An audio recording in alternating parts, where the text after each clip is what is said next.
মাছটা এবার রেডি করে নেব। তোমরা তো আগের ভিডিওতে দেখলেই আমি মাছগুলো ভেজে তুলে রাখলাম। এটা হচ্ছে পার্ট 2। পার্ট 1টা দেখে নিও, বেশ ভালো লাগবে তোমাদের, না হলে বুঝতে পারবে না।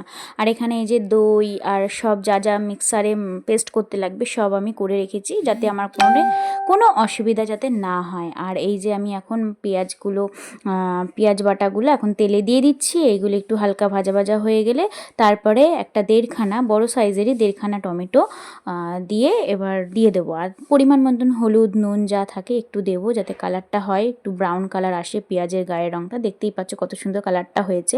আর এই যে টমেটো আদা রসুনের পেস্ট করে রেখেছিলাম সেটাও আমি দিয়ে দিলাম।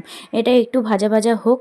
তো ভাজা ভাজা হতে হতে এরপরে পরিমাণ মতন সব মশলাগুলো আমি এখানে দিয়ে দেবো। ওই ধরো রোজকার যেগুলো থাকে অ্যাকচুয়ালি, এই ধরো লঙ্কার গুঁড়ো, হলুদ গুঁড়ো পরিমাণ মতন দেবো। আর ওইদিকে আমি কাজু বাদাম আর হচ্ছে টক দই ফেটিয়ে রেখেছিলাম একসাথে, তো সেটা পরে অ্যাড করবো। এটা একটু হালকা কষা কষা হোক, তারপরে কাজু বাদাম বাটাটা আর টক দইটা আমি ফেটিয়ে রেখেছিলাম সেটা আমি অ্যাড করে দেবো। তো এটা অনেকটাই দেখতে পাচ্ছ সুন্দর আমি কষিয়ে নিচ্ছি বেশ ভালো করে, যতক্ষণ তেল না ছাড়বে ততক্ষণ আমি কষিয়ে নেবো। দেখতেই পাচ্ছ তেল ছেড়ে দিয়েছে কত সুন্দর, সাইডে সাইডে দেখতেই পাচ্ছ তোমরা তেল ছেড়ে দিয়েছে। তো এরপরে একটু কাশ্মীরি রেড চিলি পাউডার দিয়ে দিচ্ছি একটু কালার হওয়ার জন্য। তার আগে কিন্তু আমি একটু লঙ্কার গুঁড়ো দিয়েছি, ঠিক আছে। আর এটা জাস্ট কালার হওয়ার জন্য, যাতে একটু লাল লাল থাকে। অনেকেরই দই কাতলা করলে একটু সাদা সাদা থাকে, কিন্তু আমার সাদাটা দেখতে ভালো লাগে না। আমার মনে হয় যেন লাল লালটাই দেখতে বেশি ভালো লাগে। তোমাদের কোনটা ভালো লাগে আমাকে কমেন্ট করে জানিও। তো এই দেখো আমি পেস্টটা করে নিয়েছি, এখন এই যে পেস্টটা এখন আমি দিয়ে দিচ্ছি।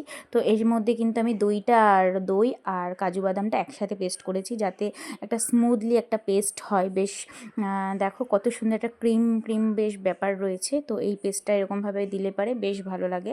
আর দইটা কেটে যাওয়ারও ভয় থাকে না।